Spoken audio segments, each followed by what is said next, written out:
বাংলাদেশ বেতার রাজশাহী। এক্ষুনি শুনবেন স্থানীয় সংবাদ। আসসালামু আলাইকুম। বাংলাদেশ বেতার রাজশাহী স্থানীয় সংবাদ পড়ছি নূরজাহান বন্যা। নওগাঁ জেলা কিশোর কিশোরী স্বাস্থ্য সেবা ব্যবস্থাপনা কমিটির সভা অনুষ্ঠিত হয়েছে। আজ দুপুরে জেলা প্রশাসকের সম্মেলন কক্ষে অনুষ্ঠিত সভায় সভাপতিত্ব করেন জেলা প্রশাসক মোহাম্মদ আব্দুল আওয়াল। সভায় বক্তারা কিশোর কিশোরীর স্বাস্থ্য, শিক্ষা ও শৃঙ্খল জীবন গড়ে তোলা এবং 15 বছর বয়স থেকে কিশোরীদের 60 বছর বয়স পর্যন্ত প্রতিদিন একটি করে আয়রন ট্যাবলেট সেবন নিশ্চিত করার উপর অধিক গুরুত্ব আরোপ করা হয়। এ সময় জানানো হয়, নওগাঁ জেলায় কিশোর কিশোরীর উন্নয়নে শিক্ষার্থীদের নিয়ে 22টি শিক্ষা প্রতিষ্ঠান ও কমিউনিটি পর্যায়ে 44টি কমিটি গঠন করা হয়েছে। রাজশাহী রেলওয়ে স্টেশন এলাকায় ধূমকেতু ও বাংলাবান্ধা এক্সপ্রেসের সংঘর্ষের ঘটনায় 3 সদস্যের তদন্ত কমিটি গঠন করা হয়েছে।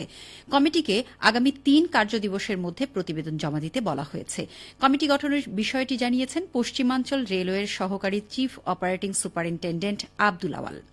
তদন্ত কমিটির সদস্যরা হলেন বিভাগীয় পরিবহন কর্মকর্তা মোসাম্মত হাসিনা খাতুন, মেকানিক্যাল ইঞ্জিনিয়ার আশিস কুমার ও বিভাগীয় প্রকৌশলী 2 বীরবল মণ্ডল।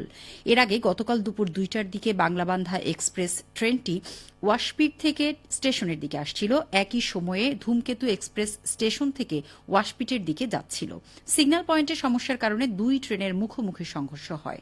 এ ঘটনায় 2 ট্রেনের 2টি কোচ লাইনচ্যুত হয় এবং 4টি বগি ক্ষতিগ্রস্ত হয়। পরে বিকেলে উদ্ধারকারী ট্রেন এসে দুর্ঘটনা কবলিত ট্রেনগুলো সরিয়ে নেয় ও ক্ষতিগ্রস্ত লাইন সংস্কার করা হয়। সন্ধ্যা 7:30টায় ট্রেন চলাচল স্বাভাবিক হয়। নাটোরে আসন্ন ঈদ উল ফিতর উদযাপন উপলক্ষে প্রস্তুতি সভা অনুষ্ঠিত হয়েছে। আজ জেলা প্রশাসকের সম্মেলন কক্ষে আয়োজিত সভায় সভাপতিত্ব করেন জেলা প্রশাসক আসমা শাহিন। সভায় অন্যান্যের মধ্যে বক্তব্য রাখেন অতিরিক্ত জেলা প্রশাসক মোহাম্মদ আবুল হায়াত, নাটোর পৌরসভার প্রশাসক ও স্থানীয় সরকার বিভাগের উপপরিচালক আসমা খাতুন, ইসলামিক ফাউন্ডেশন নাটোর জেলা কার্যালয়ের উপপরিচালক মোহাম্মদ রিয়াজুল ইসলাম।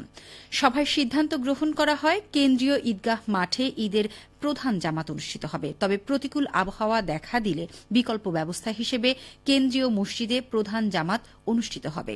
জেলায় মোট 836টি ঈদগাহ মাঠে ঈদের নামাজ অনুষ্ঠিত হবে। ঈদের দিনে জাতীয় পতাকা উত্তোলন, ঈদগাহ ময়দানের প্রস্তুতি ও সাজসজ্জা, শহরের পরিষ্কার পরিচ্ছন্নতা ও সাজসজ্জা, আতশবাজি বন্ধ এবং উচ্চ শব্দে ও যানবাহনে গান বাজনার আয়োজন না করার নির্দেশনা প্রদান সহ আইন শৃঙ্খলা পরিস্থিতি সমুন্নত রাখার বিষয়েও সিদ্ধান্ত গ্রহণ করা হয়। সিরাজগঞ্জের চরাঞ্চলে প্রতি বছরেই বাড়ছে ভুট্টা চাষ। অত্যন্ত লাভজনক ও চরাঞ্চলের বেলে মাটি চাষ উপযোগী হওয়ায় কৃষকরা ঝুঁকছেন অর্থ করে এই ফসলটির চাষাবাদে। এ নিয়ে শুনুন আমাদের সিরাজগঞ্জ জেলা সংবাদদাতার একটি প্রতিবেদন। সিরাজগঞ্জ জেলা জুড়ে প্রতি বছরই ভুট্টার আবাদ হয়। বিশেষত জেলার যমুনা নদীর চরাঞ্চল অধ্যুষিত সদর, কাজীপুর, বেলকুচি, চৌহালি ও শাহজাদপুরের কৃষকেরা ব্যাপক হারে অর্থকরী এই ফসলটির চাষাবাদ করে থাকে। চরাঞ্চলের বেলে দোআঁশ মাটি ভুট্টা চাষের জন্য উপযোগী। প্রতি বিঘায় জমি প্রস্তুত, বীজ, সেচ, সার, কীটনাশক ও শ্রমিক বাবদ মাত্র 10 থেকে 12 হাজার টাকা ব্যয়ে 35 থেকে 40 মণ ভুট্টা উৎপাদন হয়ে থাকে, যার বাজার মূল্য প্রায় 45 থেকে 50 হাজার টাকা। ফলে ভুট্টায় ভালো লাভ হচ্ছে বলে জানালেন কৃষকেরা। আমি 5 বিঘা ভুট্টা কাটছি, ভুট্টা খুব উন্নত, এবার যে দাম পাই তাহলে খুব মুনাফা হবে। চরের মাটি বিলে দোহাস, তাই এখানে প্রচুর ভুট্টা হয়। ভুট্টার যদি বাজার কম পক্ষে যদি 1000 টাকাও হয়, তাও 1 বিঘাতে আমার 40 মণ ভুট্টা হলে 40,000 টাকাই হবে, আর আমার খরচ হয় 15,000 টাকা বিঘা প্রতি। সদর উপজেলা কৃষি কর্মকর্তা কৃষিবিদ আনোয়ার সাদাত বলেন, ভুট্টা আবাদ বাড়াতে কৃষকদের নানা পরামর্শের পাশাপাশি কৃষি বিভাগ থেকে প্রদান করা হচ্ছে প্রয়োজনীয় সহায়তা।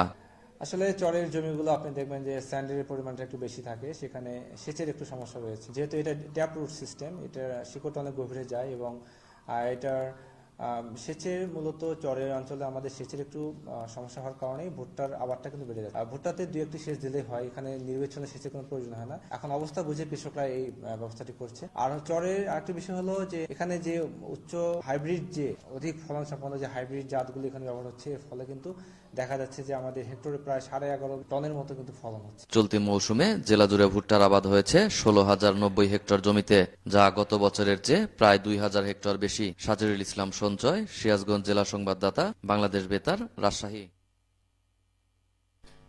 খেলার খবর ক্রিকেট।